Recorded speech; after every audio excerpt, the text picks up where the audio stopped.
there was a moment in time when Tesla almost went out of business. And you've probably heard the story many times, but it was during the financial crisis, and they were running out of money.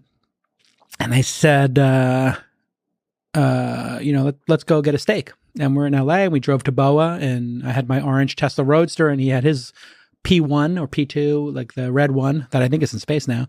And we drove to the valet, and we had a steak together, and we're sitting there. And I said, I read the story in Gawker or whatever, New York Times, you only got like 5 weeks of money left in Tesla. He goes, it's not true. I was like, oh, thank God. And he goes, we have 2 weeks. I was like, oh God. I was like, well, what's going on with the rocket ship company? Yeah. I know you did the one last month, and don't you have one coming up? He's like, yeah, we got the third one coming up. I was like, well, how's that going? He said, well, we blow that one up. There's no more SpaceX. I was like, so 2 weeks of money left in Tesla, and SpaceX, you blew up the first 2 rockets, you blow up the third, SpaceX is over. He's like, yeah. I was like, I can loan you $2 million. I don't have like a ton. He's like, it's okay. Our friend Beep has loaned me some money. And Elon's been super public about this. I would never tell the story unless he hadn't been, but he was talking, he never said who it was. But somebody had loaned him money to keep him afloat. He was functionally bankrupt. Yeah. I mean, he had the equity in the companies, but the equity was quickly becoming worth zero, and the financial crisis. And he's figuring out if he's going to go on vacation for Christmas or not. And he's on the phone trying to, save both companies. And I said, certainly there must be some good news. And he takes out his BlackBerry to date this conversation. There are no iPhones. Takes out his BlackBerry and he starts swiping, and he says, don't tell anybody. This is what I'm building. And he shows me the Model S. And nobody knew that he was working on the Model S. We knew he was doing the Roadster and was trying to save the company. And I looked at it and I was like, that's gorgeous. It was the clay models.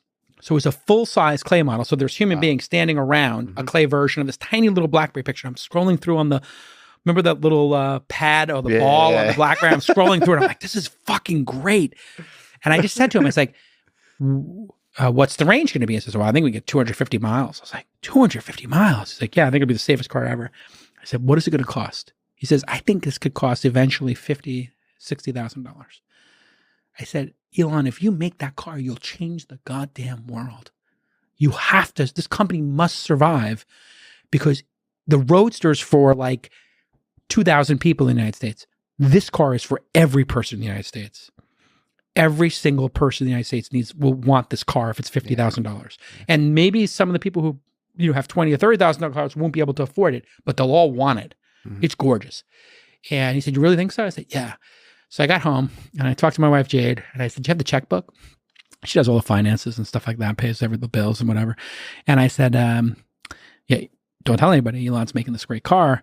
And I wrote 2 checks for $50,000. And I just took out a piece of paper and I wrote E, comma, love the new car. I'll take 2. And I signed it. I kissed the 2 $50,000 checks, put them in the envelope, and I FedExed it to him for Monday delivery. And I said to Jade, that $100,000 is going to be gone in 48 hours because it will pay for 1 or 2 days of payroll on Tesla. So we just added, like, instead of 2 weeks in a row, he's got 12 days. Yeah. And the checks don't cash. But then I read a story that he's closed the money, he saved the company in like the next week or two. And a couple of months later, the checks get cashed. Mm-hmm. And I'm like, okay. 3 years later, I get an email.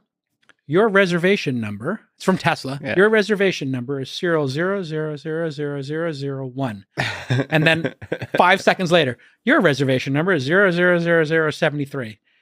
And I forwarded the number 1 to Elon. And I said, I can't take number 1, a signature number 1. I can't take that. That's yours. Yeah. And he's like, oh, I got 5 of them. And besides, you're the first person who ordered it. And I was the first person who had seen it. You're going to get me to be teary-eyed. And then I know it was a beautiful moment. It was an incredible moment for both of us. And we talk about it sometimes, those moments in time. And when to your point about love. That's like the darkest moment, one of the darkest moments in his life, probably.